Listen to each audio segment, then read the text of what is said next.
નમસ્કાર.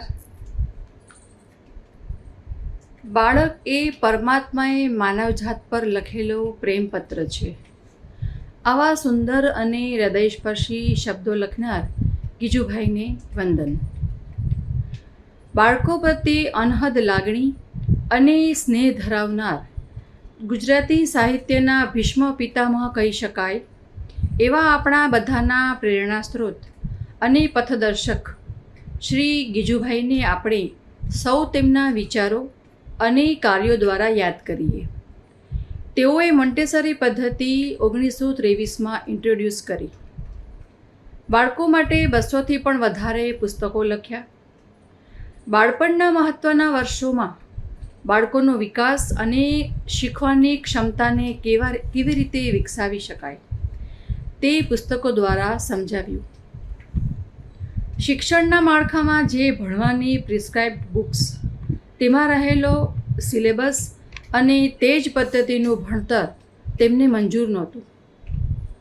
બાળકોમાં નૈતિક વિકાસ, આધ્યાત્મિક વિકાસ અને લાગણીના સંતુલનના ઉત્થાન માટે તેમજ કુદરતી વાતાવરણના સાનિધ્યમાં બાળકોની અંદર રહેલા ગુણોને કેવી રીતે વિકસાવી શકાય, આ બધું પુસ્તકો દ્વારા શીખવાડ્યું છે. બાળકોમાં ધરબાયેલી અનંત શક્તિઓને ખીલવવામાં મોન્ટેસરી પદ્ધતિ ખૂબ મહત્ત્વનો ભાગ ભજવે છે.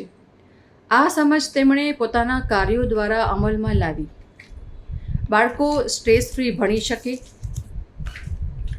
નિર્ભીક રીતે જીવન જીવી શકે અને સ્વને ઓળખી શકે, આ બધા જ પાસા પુસ્તકોમાં જોવા મળે છે. ભણતર એ લાંબી અને સાતત્યવાળી પ્રોસેસ છે. મૂળભૂત રીતે માનવતાવાદી અભિગમ અપનાવવાની વાત કરી છે અને તો જ સકારાત્મક વલણ દ્વારા બાળકોની પ્રસન્નતામાં વધારો કરી શકાય.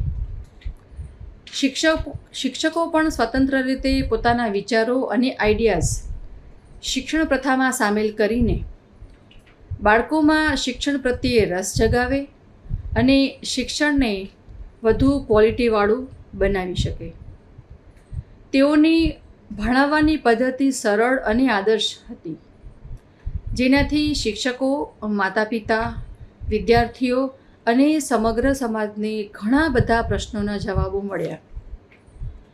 બાળગીતો, બાળવાર્તા, બાળકોની અનેક રમતોનો અમૂલ્ય ખજાનો આજે આપણી પાસે છે, જે આપણું સૌભાગ્ય છે.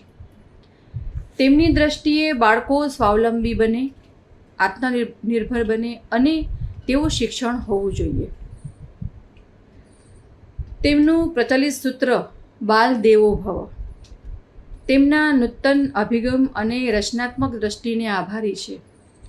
તો ચાલો આપણે પણ તેમના આ વિચારો, કાર્યો અને તેમણે કંડારેલી કેડી પર ચાલવાનો પ્રયત્ન કરીએ અને શિક્ષણની આ જ્યોતને અખંડ પ્રજ્વલિત રાખીએ.